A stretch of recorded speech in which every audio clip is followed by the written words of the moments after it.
Hello दोस्तों, नमस्कार। मैं माँ भारती एडुकेटर की तरफ से आपका बहुत बहुत स्वागत करता हूँ, हार्दिक अभिनंदन करता हूँ।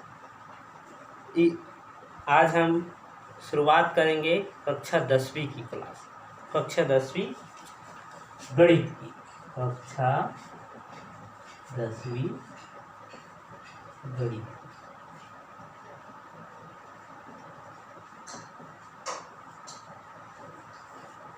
कक्षा 10वीं में आज हम बात करने वाले हैं कि कक्षा 10वीं का पूरा सिलेबस क्या होता है। वैसे 10वीं जो है कहा जाए तो प्रथम रेखा है। क्या रेखा है? लक्ष्मण रेखा। क्या रेखा है? प्रथम लक्ष्मण रेखा है। कैसे है प्रथम लक्ष्मण रेखा? जब हम पहली सीढ़ी पार करते हैं तब दूसरी सीढ़ी में पहुंचते हैं। तो ये जो पहला सीढ़ी जो 10वीं होता है वो एक लक्ष्मण रेखा है। उसके बाद आपको एक आज़ादी मिलती है। कैसी आज़ादी मिलती है? आप अपने कैरियर के प्रति सचेत हो जाते हैं। कैसे सचेत हो जाते हैं उसको मैं बता। देखिए, जैसे ही आप 10वीं पार करते हैं, ठीक है, परिणाम जो भी हो, जैसे ही आप 10वीं पार करते हैं उसके बाद आपको पूरी आज़ादी मिल जाती है कि आप आगे क्या करना चाहते हैं, किस क्षेत्र में जाना चाहते हैं, क्या बनना चाहते हैं। यही से आपका कैरियर का भविष्य दिखने लगता है। ठीक है, तो आइए हम आज 10वीं के सिलेबस के बारे में बात करते हैं। सबसे पहले ठीक है, सिलेबस से पहले बताना चाहूँगा कि ये वैसे हर विषय तो 100 नंबर का ही होता है। ठीक है, हर विषय जो है 100 नंबर का। तो गणित का जो बोर्ड का एग्ज़ाम है वो होता है 75 मार्क्स। कितने का होता है? 75 का। बाकी 25 कहाँ है? तो बाकी 25 है आपका प्रायोगिक रूप में। ठीक है, प्रायोगिक रूप में जो कौन देता है? स्कूल वाले। ठीक है, स्कूल वाले देते हैं। आइए आप देखते हैं कि कक्षा 10वीं की गणित में क्या क्या अध्याय है, कितने वर्गों में बांटा गया है, किस अध्याय से कितना मार्क्स का एग्ज़ाम बोर्ड में पूछा जाएगा। ठीक है, जैसे कि हम सभी जानते हैं कि 2018 से ही हमारा सिलेबस NCERT CBSE बेस से हुआ है। ठीक है, तब से काफ़ी बच्चे चिंतित रहते हैं कि 10वीं का बोर्ड का जो एग्ज़ाम का पेपर होगा वो आने वाला है, तो कैसे होगा। बिल्कुल नहीं, घबराने की ज़रूरत नहीं है। आप बिल्कुल निश्चिंत रहिए, पढ़ते रहिए, बस रेगुलरिटी रखिए, अपने आप पर भरोसा रखिए, आप सफल होंगे, ये हमारी गारंटी है। चलिए आइए सिलेबस के बारे में बात करते हैं। वैसे गणित को 8 चैप्टर में बांटा गया है, 8 यूनिट में, 8 इकाई में। कितनी इकाई होती है? 2 इकाई। ठीक है, चलिए आइए एक एक का विस्तार से अध्ययन करते हैं। सबसे बड़ा होता है हमेशा किसी भी चीज़ का ऋण होता है तो वो होता है बीजगणित। क्या होता है? किसी भी गणित विषय का या किसी भी गणित का ऋण होता है वो होता है बीजगणित। क्या होता है? बीजगणित। दूसरा, निर्देशांक ज्यामिति। निर्देशांक ज्यामिति। निर्देशांक ज्यामिति। तीसरा, वाणिज्य गणित। वाणिज्य, चिंता मत कीजिए, मैं एक एक का विस्तार से बताऊंगा कि बीजगणित में क्या क्या अध्याय होगी, कितनी अध्याय होगी, निर्देशांक ज्यामिति की कितनी अध्याय होगी, वाणिज्य गणित की अध्याय कितनी होगी। पहले आइए हम आठों पहले पूरे 8 को क्लियर कर देते हैं। तीसरा है, चौथा है त्रिकोणमिति।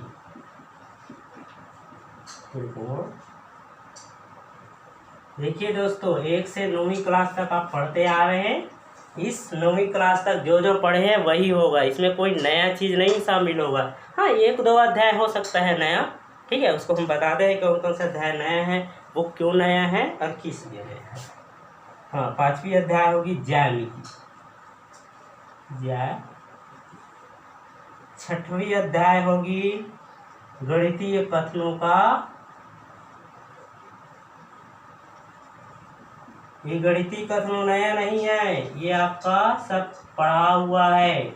6वीं 7वीं 8वीं में आप कथनों को गणितीय रूप में लिखते थे समीकरण के रूप में, और समीकरण को गणितीय रूप में लिखते थे। ठीक है। हाँ, 7वां क्षेत्र विधि और 8वां है आपका सांख्यिकी। ठीक है। अब ये हुआ आपका 8 इकाई। अब इस 8 इकाई में हम विस्तार से चर्चा करेंगे बीजगणित के बारे में।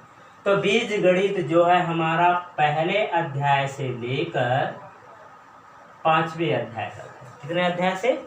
1 से लेकर 5 तक। यहाँ पर पढ़ेंगे हम एक चर रैखिक समीकरण के बारे में, फिर द्विघात समीकरण के बारे में पढ़ेंगे। ठीक है। उसके बाद फिर अनुपात समानुपात रहेगा आपका, समांतर श्रेणी रहेगी। इस तरह से ये 5 यूनिट हो जाएगी। पहले अध्याय में गणित की वो विकास है। ठीक है। उसके बाद बाकी 4 अध्याय के बारे में बता दिया। फिर आपका वाणिज्य गणित में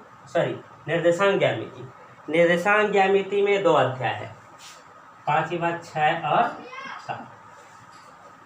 यहाँ पढ़ेंगे कि निर्देशांक ज्यामिति होती क्या है और एक उसका आलेख मतलब है एक आपको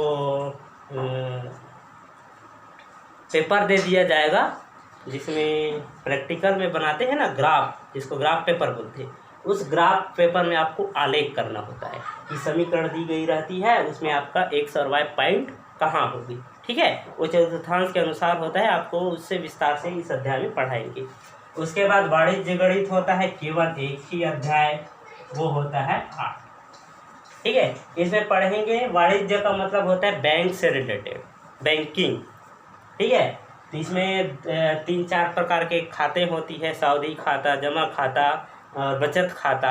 ठीक है। उसके बाद इसका दूसरा हिस्सा पढ़ेंगे जो महत्वपूर्ण होता है कराधान।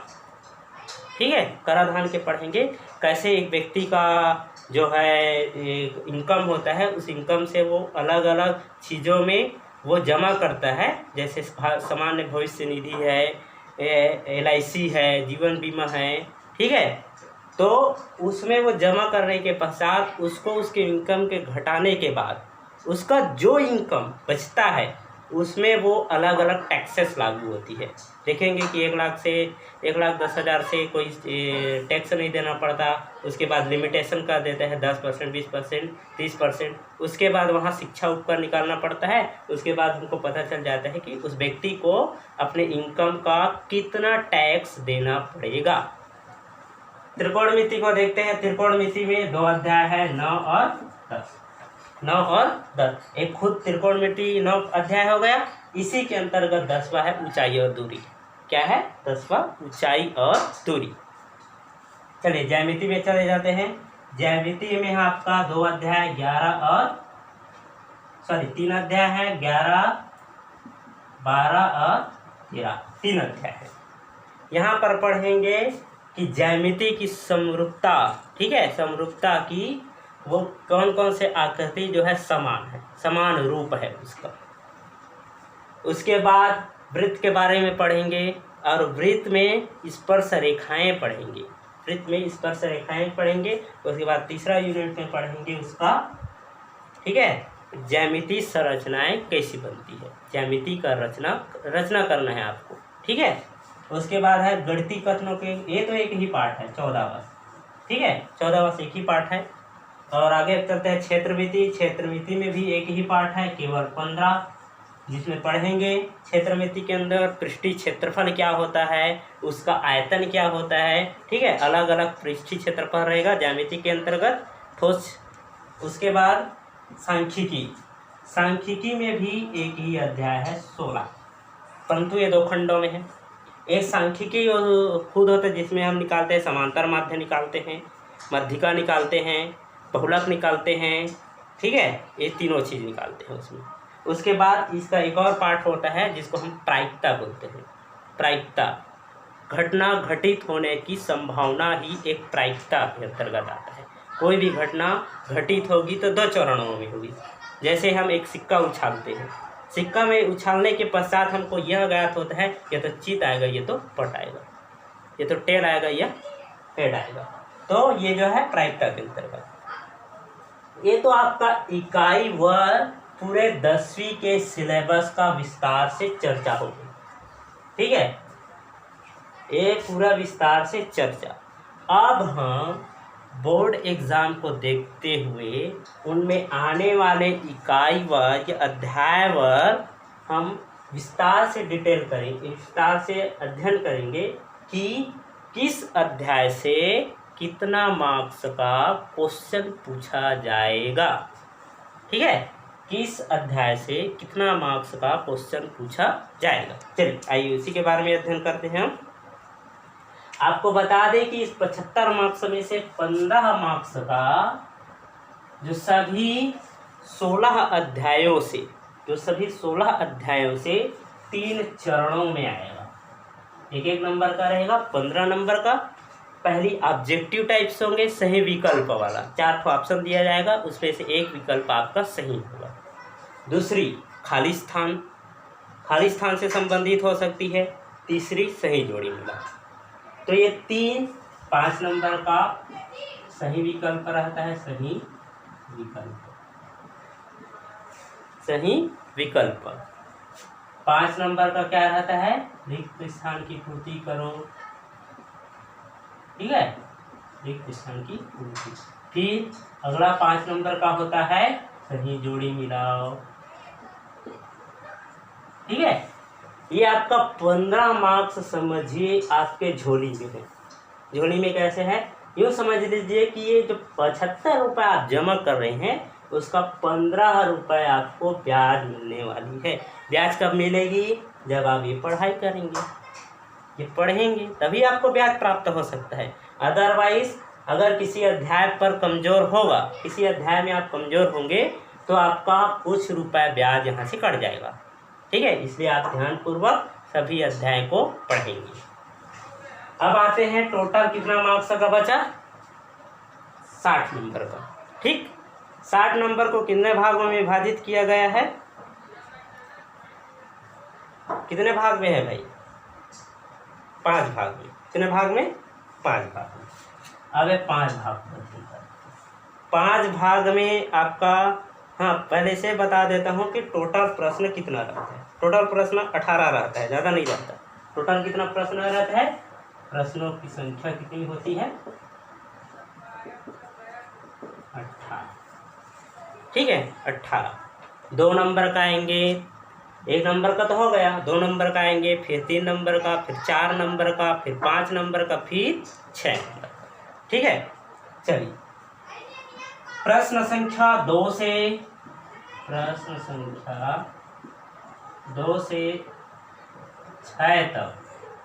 से 6 तक 2 नंबर का आएगा। कितना प्रश्न हुआ भाई, 2 से 6 तक 5 प्रश्न। कितना प्रश्न हुआ, 5 प्रश्न। प्रश्न संख्या 7 से लेके 10 तक 3 नंबर वाली होगी। कितने नंबर का, 3 नंबर। प्रश्न संख्या 11 से 14 तक ये 4 मार्क्स की होगी। ठीक है, प्रश्न संख्या 15 से 16 तक 5 मार्क्स की होगी। प्रश्न संख्या 17 से 18 6 नंबर। कितने मार्क्स की होगी, और टोटल कितना होगा, 7। अरे मिलाकर के टोटल ये पूरा 60 और धन 15 बराबर 75। ठीक है, चलिए आइए देखते हैं। ये तो हमें पता चल गया कि टोटल कितना क्वेश्चन होता है, 18। 18 में से 2 से 6 2 नंबर का, 7 से 10 3 नंबर का, 11 से 14 प्रश्न 4 नंबर का, 16वां नंबर का क्वेश्चन 5 नंबर का, 17 और 18 नंबर का क्वेश्चन 6 नंबर का पूछा जाएगा। ठीक है, अब आइए ये विस्तार से चर्चा करते हैं कि ये जो प्रश्न है एक किन किन अध्याय से कितने कितने मार्क्स के आने वाले हैं या आते हैं, ठीक है, किस अध्याय से। तो सबसे पहले बताना चाहूँगा कि अध्याय नंबर 1 और 4, इस अध्याय नंबर 1 और 4, ठीक है, 1 और 4, इस अध्याय नंबर, यहाँ पर बता देता हूँ, अध्याय नंबर 1 और 4, 1 और 4 से 6 नंबर का, कितने अंक का, 6 अंक का, ठीक है, 6 अंक का।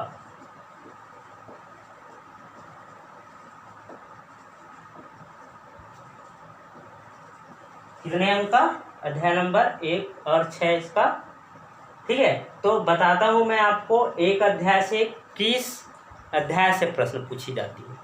दोस्तों बताना चाहूँगा, बीजगणित का समांतर श्रेणी वाला पार्ट है, वहाँ से एक क्वेश्चन पूछा जाता है। अनुपात या समानुपात से एक क्वेश्चन पूछा जाता है। 2 क्वेश्चन अथवा के रूप में आता है। तो पहले यूनिट से हो गया, पहले इकाई से। अब आता हूँ चौथा इकाई है आपका त्रिकोणमिति। त्रिकोणमिति में है ही 2 पार्ट, ठीक है। त्रिकोणमिति एक सरल त्रिकोणमिति है खुद, और दूसरा है ऊंचाई दूरी। यहाँ से ऊंचाई दूरी से एक क्वेश्चन यहाँ से दूसरा।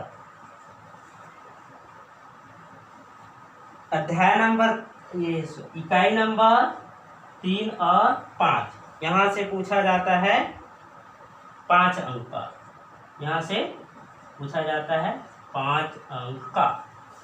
अध्याय इकाई नंबर 3 और 5 से 5 अंक का पूछा जाता है। कहाँ है 3 और 5, ये है 3 और 5। वाणिज्य गणित है ना, वाणिज्य गणित में एक ही अध्याय है, तो इसका हिस्सा ज़्यादातर आपको पूछा जाएगा, हो सकता है कराधान से आए, ये भी अथवा में ही रहेगा, कराधान से। और एक आपको निकालने के लिए कहा जाएगा चक्रवृद्धि ब्याज। चक्रवृद्धि ब्याज में या तो फिर आपको कहा जाएगा सावधि जमा खाता का निकालिए, ठीक है, यहाँ से 5 अंक का। और 5वें अध्याय में क्या है, ज्यामितीय संरचना। ज्यामिति में मैं आपको बताया कि ज्यामितीय संरचना में क्या क्या होती है। ज्यामिति में समरूपता होती है, वृत्त होती है, ठीक है। 3 अध्याय है, 3 अध्याय में से 2 अध्याय में आता है अथवा का। तो 5 अंक की हुई। तीसरी बात, इकाई नंबर 2, 5, 7 और 8, यहाँ से कितना अंक आएगा, 4 अंक का। कितने अंक का, 4 अंक का। अध्याय नंबर इकाई नंबर 2, 5, 7, 8 कहाँ है, ये है 2, अरे है 5 और 7 और 8, ये हुआ 2, 5, 7, 8, ठीक है। निर्देशांक ज्यामिति में 2 अध्याय है, यहाँ से 4 मार्क्स में एक क्वेश्चन पूछा जाएगा। फिर 5 ज्यामिति से क्वेश्चन पूछा जाएगा, क्षेत्रमिति से एक आएगा और एक सांख्यिकी से आएगा, ठीक है। माध्यिका हो सकती है, बहुलक हो सकती है, कुछ भी हो सकती है। चलो आगे बढ़ते हैं। तो 3 मार्क्स का आने वाले पहली अध्याय 6वीं, 7वीं और 8वीं से कितने अंक का, 3 अंक का। कितने अंक का, 3 अंक का, ठीक है।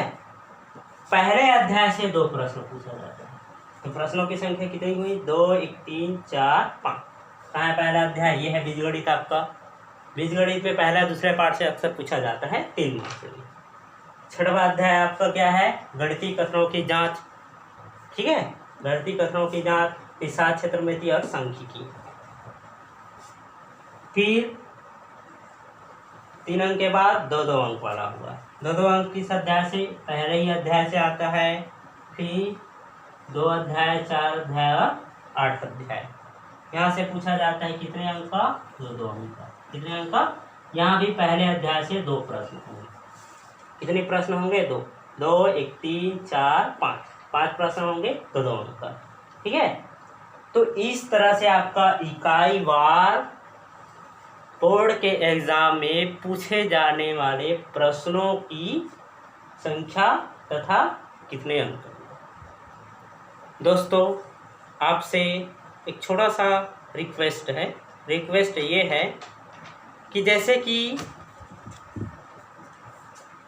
आपका अर्धवार्षिक या तिमाही का पेपर शुरू होता है, ठीक है, तो ज़्यादातर मैंने बच्चों को देखा है, मेरा अनुभव रहा है कि वे बच्चे जो है पढ़ना छोड़ देते हैं, कुछ दिन पढ़ना छोड़ देते हैं, तो क्या करने लगते हैं, जो अर्धवार्षिक या तिमाही का पेपर है उसका तैयारी करने लगता है।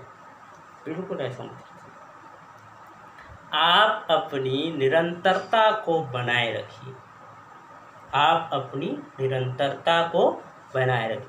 यूँ समझ लीजिए कि आपका इस शरीर का डोज है। शरीर का क्या है? डोज, शारीरिक डोज। जब आपका डोज ही नहीं रहेगा तो आपका शरीर कहाँ से रहेगा? आप निरंतरता बनाए रखिए।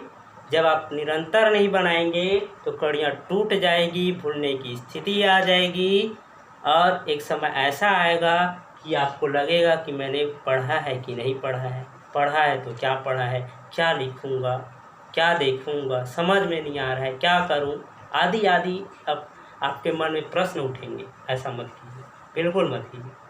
आप ध्यान से पढ़िए, संभल कर पढ़िए, ठीक से पढ़िए। बहुत बहुत धन्यवाद।